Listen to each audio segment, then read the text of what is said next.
What's going on, Golf Addicts? DB here with another LIV Golf preview as LIV is in West Virginia at the Greenbrier, the old white course over there. I've been there, been to the Greenbrier.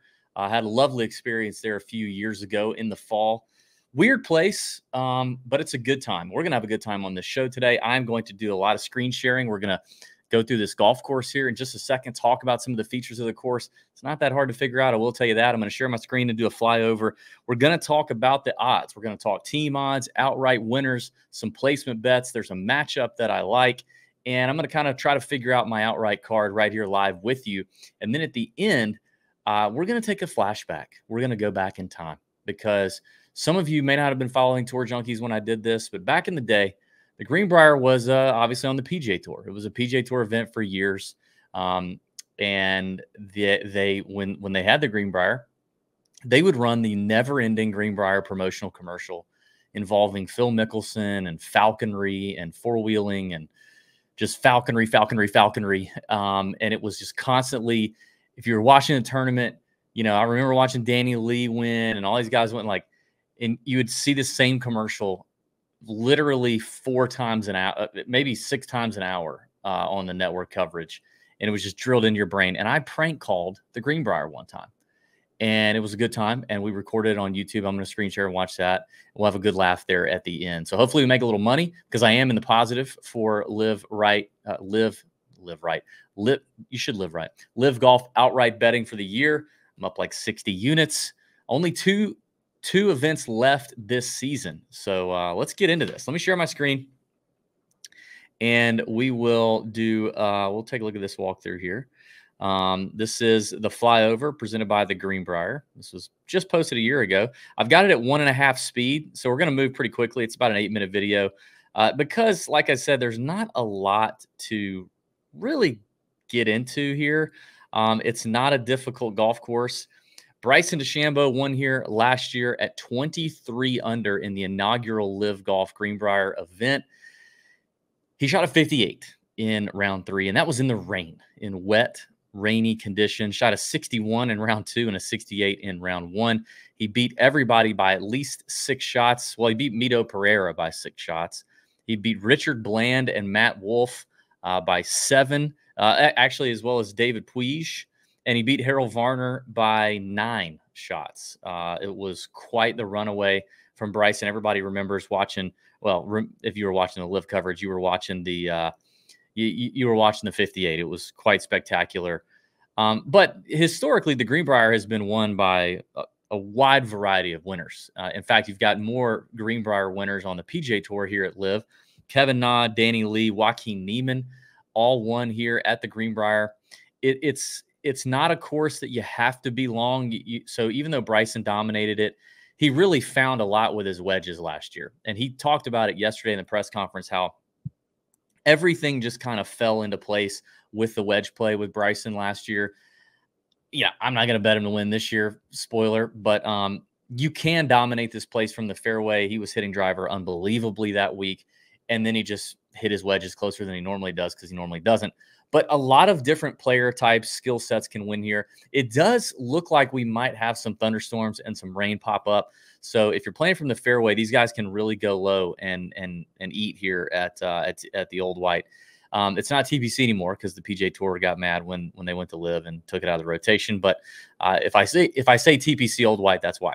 You know, it is an older course, so it's been. It has been renovated a little bit. I think Seth Rayner did a renovation a long time ago, but it's you know, it's not complicated.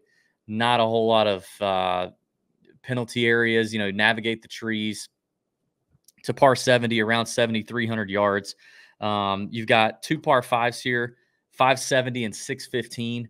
So they're not quite gettable for everybody in the field. I will say that. Patrick Reed mentioned that yesterday in his press conference. You got 4 par 3s. One is only 160 yards. I think we're probably not looking at that one. And then the others are all 205, plus. We're going to look at the scorecard here in a minute. You have 5 par 4s at 475 or longer. So you will have some mid irons into some of these greens. Everything else, including possibly the par 5s being longer, it's wedge shot approaches. A lot of wedges. The guys mentioned a lot of wedges here at this golf course. You should also know again, you have this and you have LIV Golf Chicago as the final 2 events of LIV's regular season. And there is relegation this year, some relegation. You have the top 24 are in the lock zone. So if you finish in the top 24, you are guaranteed a spot on a LIV roster in 2025.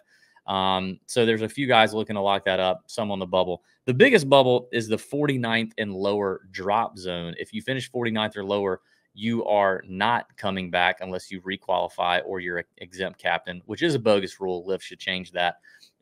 So you've got this week, and then you've got the Chicago event in mid-September to get your butt in gear. So guys like Harold Varner, you know, a friend of the show, friend of the Tour Junkies, HV3, if you're watching, hey, let's have a week. You know what I mean? Like, let's get our butt in gear here.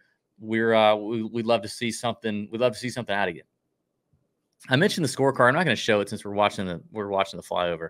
The par threes. You have 208, number 3, 236, number 8, 15 is 216, and 18 is 160. So 18 is the short par 3, kind of a weird finishing hole, if you ask me. Short par 3, 160 to end it at the Greenbrier. But the rest are kind of 200 plus mid irons for a lot of these guys. Maybe a long iron if you're a real dink and dunker. And then you've got those long bear of a par 4s, 485, 475, 484, 496, 507. Some of the distances there on the par 4. So you've got some beefy boys, you know, which is why, again, if Bryson hitting it long and straight like he did last year can keep doing what he did, pretty spectacular stuff. Currently looking at number 16. 16 is set to play around 507. So, you know, even in this walkthrough video, they don't have the LIV tees. So this is just more giving you an idea of the landscape. 17 is going to be a par 5 at around 615 yards. They do have that one right there in the black circle there on the far left. So, but you can see, like, not a lot of water, not a lot of real penalty areas. It's kind of, you know, the biggest hazard here is, you know, do you get stuck in the casino for too long the night before at the Greenbrier? And you got to wear a jacket in the casino at the Greenbrier. I know this. I learned it. I learned that the hard way. 180 par 3 here to finish. You can see some of these greens. You get some pushed up greens. Scrambling could be a little bit of a factor, but I think guys are going to go low. You better hit your irons on these greens, and let's make it happen. All right, before we start looking at the odds, want to thank our friends at Swannies, swannies.co, link in the description. Get you some Swannies gear for yourself. If you're a man, if you got a woman in your life that wants to wear some golfing apparel, get it for her. If you got a junior in your life, little James the 5th or whatever, if he wants a polo to look fresh like dad, get him something. Swannies.co. They've got some awesome apparel. They're probably in a retail location or golf shop near you. You can go put your hands on it, touch it, feel it, try it on, but don't buy it there because, hey, you can't use code TJ25. Use TJ25 to get 25% off your entire order at swannies.co. That's what I would do personally. Great company, owned, based right here out of the US of A, shipping to USA and Canada. And we appreciate them supporting the Tour Junkies podcast. If you want to support us, support them. Click the link in the description and check it out. Thank you to Swannies for this sweet hat, too. Established in 2015, same year Tour Junkies was established. Great people over there. All right.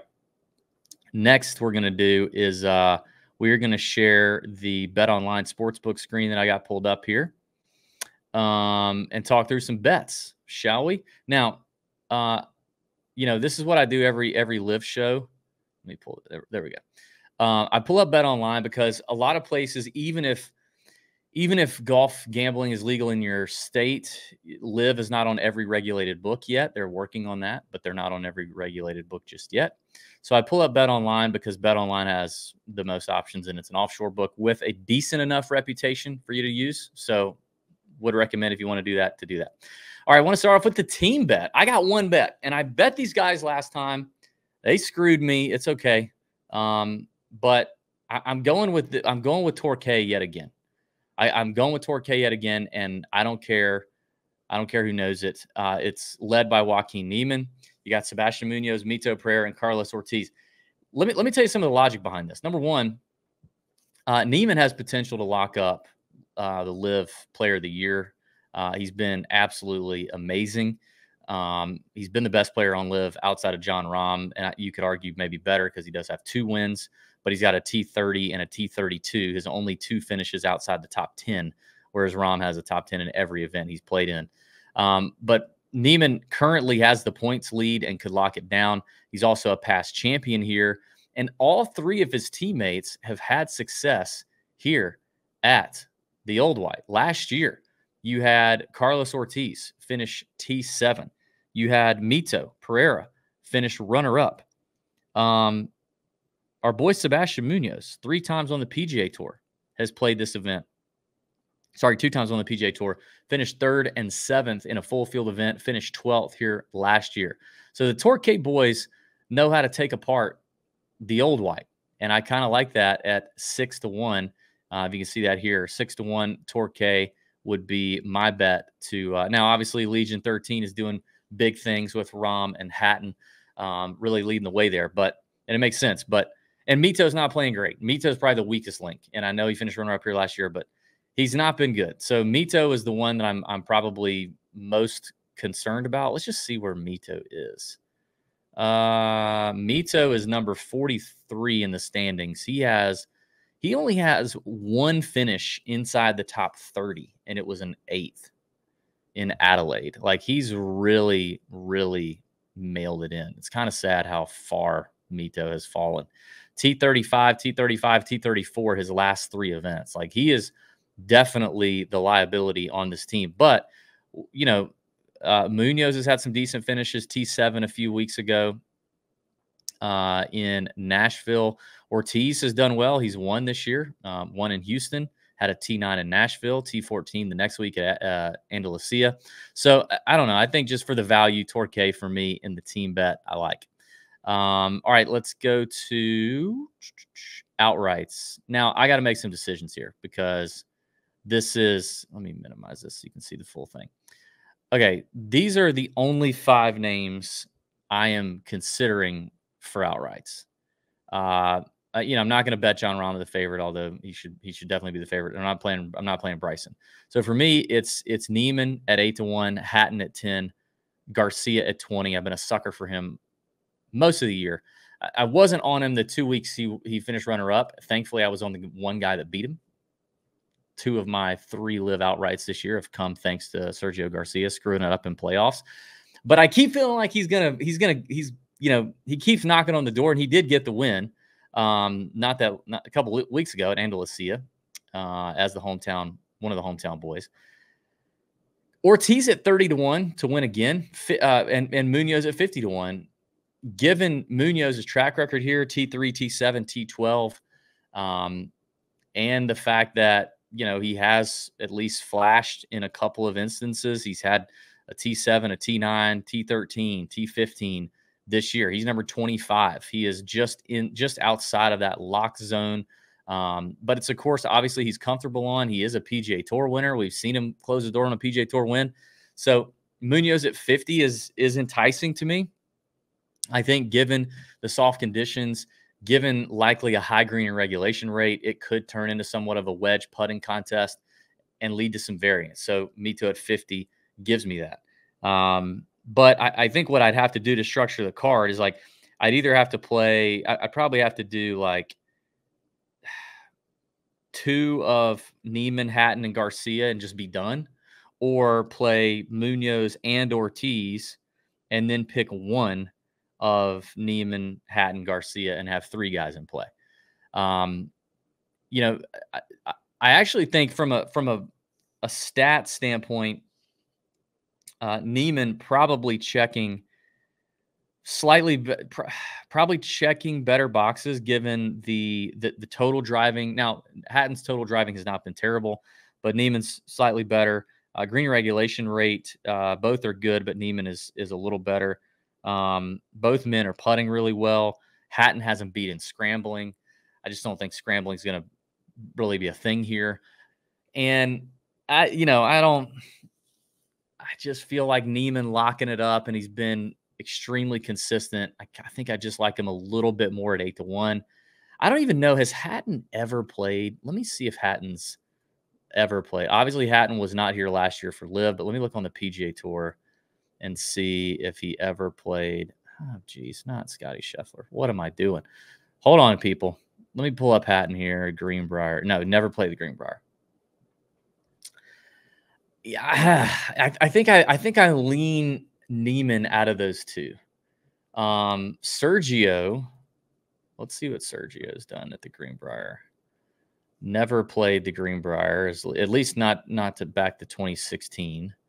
Last year finished T12. Did shoot a 63 in round 3. That's pretty nice. So, I mean, Sergio at 20 still feels like a good value. I just feel like Serge has been playing really good golf. He's been solid. Like I said, 2 runner-ups, a win, a T5 in Houston. Maybe it's Hatton, Sergio. I mean, not Hatton, Neiman and Sergio, and that's it. And that's all my units, probably the way that I would build the card. But let's just take a quick peek at Ortiz and Munoz here, just for why is it not pulling up? Okay. Ortiz, like I said, T7 here last year, 64 in round 3. There are a lot of low numbers last year, that is for sure. So, I mean, probably what I should do is just take Neiman and Garcia as door closers, and then let's do this. Let's go to the top 5 market. Take a long shot on Munoz at plus 750. Could take a long shot on Ortiz at plus 475. I got to have my boy John Catlin in there. We got to tip we got to tip my boy JC at 11-1. So maybe it's just a little sprinkle top 5 or they don't offer top 10s for some reason, but maybe it's a sprinkle of a top 5 for those guys if they find themselves in contention. I mean, plus 750 for a top 5 on Munoz. I would take Ortiz. He's, like I said, he's had a solid year, found himself in contention, and won, across the finish line in Houston for Ortiz. So he's got a T4 in Hong Kong, and then a T9, his only other top 10 in Nashville. Munoz, no top 5s to date. So maybe it's like an Ortiz. Maybe it's actually an Ortiz top 5. Munoz loves this place, though. I don't know. What do you think? Drop it in the comments. Like, subscribe, put in the comments. Who do you prefer in a top 5 situation? If you had to pick one, Ortiz or Munoz. If you had to pick one, who do you want? And maybe give me your dark horse winner or top 5 as well. Other bets that I like, there are, let's see, I've done the outrights. There was a head-to-head. Yeah. So here is the head-to-head that I like. Kevin Na and Jason Kokrak. Kevin Na is a dog, plus 106 to Jason Kokrak at minus 127. And I mean, Kevin Na is a past champ here, having had other decent finishes at the Greenbrier before. Didn't play great last year, but I mean, Kokrak wasn't much different. Na's had a slightly better season than Jason Kokrak. Both have definitely disappointed. Currently, Na is 29th in the standings. Kokrak is 33rd. Na with a T6, a T7. Kokrak with a T5 and a T6 in the first weeks 2 and weeks 3 of the season, and then really nothing to speak of since then. Na's form been a little bit better. Had a T7 in Singapore. But I just think, I mean, for guys who obviously totally different skill sets here, maybe BetOnline's leaning into the Bryson approach and thinking that Jason Kokrak just bombs his way around here. But I think I'll take Kevin Na with his experience at Old White and, being a little bit more having equal upside, I would say, to Jason Kokrak. Both men kind of suck, but we both know that when Kokrak or when Na gets hot, he can go low and get hot. So plus 106, I would take that matchup. That's really the only matchup that looked kind of juicy to me. Then I think that about wraps it up. So I think what I'll do is go Neiman and Garcia outright, and then I'm going to go with I don't know. I might just go with whatever you guys put in the comments in terms of top fives on Munoz and Carlos Ortiz. Now, before I share this video, this is a hilarious video. We got to make sure this one is not sped up because it won't be as funny. You got to hear this girl. So this was done 6 years ago. 6 years ago, I was fatter. I weighed about 20 pounds more than I weigh now. I was in a hotel room at a conference for my real job, and my buddy that I was working with filmed this. It was during the Greenbrier. Greenbrier was going on. And we were being inundated with these commercials about falconry. And I called the Greenbrier and posed as an expert falconer, wanting to do some due diligence before I went to the Greenbrier and spent some money on some falconry. Been seeing the ads and, felt like I needed a call. So bless this poor girl's heart that I got on the phone at the Greenbrier. I wonder if she still works there, but she was very sweet. But I asked her some tough questions and she had a tough time. And then I had to get on the phone with what I called falconer to falconer. Great video. I think it's one of the, listen, I think it's one of the funniest things I've ever done. You could say I'm a douche for that. I don't care. It just is. This is a funny video. It's about 3.5 minutes long. We'll watch it, but do want to shout out SoBet if you've not already joined SoBet. Thank you to them. It's NFL season approaching. College football season is coming. You want to be where 70 of the best handicappers are, and that is on SoBet, dishing out plays every single day in every sport imaginable. The SoBet leaderboard is amazing. Just in the last 30 days, over 5,500 bets tracked on the SoBet app. These are your best bettors. Out of the 70 plus, our boy Bet with Poppy is up 52 units right now. Click the link in the description. It should pre-fill with code TJ. When you click that link, that'll get you your first month for just $1 every month. After that, only 33 cents a day or $9.95 a month. You will not regret it. Every sport imaginable you can bet on there, but obviously football season is king. SoBet crushes it with that. They help us crush it in our Discord. We provide some exclusive golf bets there on SoBet to make it worth your while. Promise you won't regret it. Even if you're not in a betting state, but you play, Prize Picks, Underdog, Sleeper, any of those games, Pick Six on DraftKings, pools, doing anything involving betting on sports, you can have an edge with SoBet, I promise you. And it eliminates all the fluff you get following handicappers on Twitter or wherever else you follow them, TikTok. So try SoBet. Click the link in the description. Let's enjoy this video. I'm going to stay on stage just to, maybe add some commentary here. Let me put my headphones on so I can hear it. And here we go.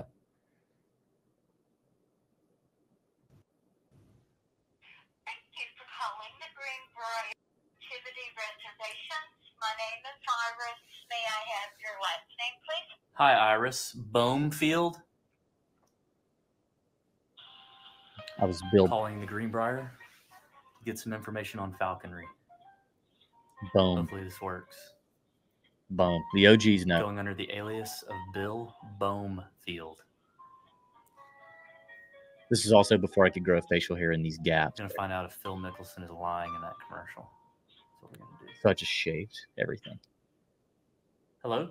Hello. Here we go. Hi. Hi. I'm Michaela with Greenbrier Outfitters. Hey, how are you? I'm good. How are you? Poor McKinnon. Good. Are you the person I need to talk to about falconry? Yes. Okay. I am. Okay. You know what day you want to do it? Well, I'm trying to make a determination on that, but first I wanted to ask you a few questions about it. My name is Bill Bohmfield, and I'm a falconer, and I was wondering, can you tell me about the type of bird that you have there on the grounds at the Greenbrier? We have several different types of birds. We have falcons, hawks, owls. So you have owlry? Yes, we do. Wow. Dirty, okay. Michaela. And then with your falcons, what are they bringing back to So when I send them, are they bringing back rabbits or squirrels, or what are they bringing back exactly? Actually, we have they're like little baby chicks,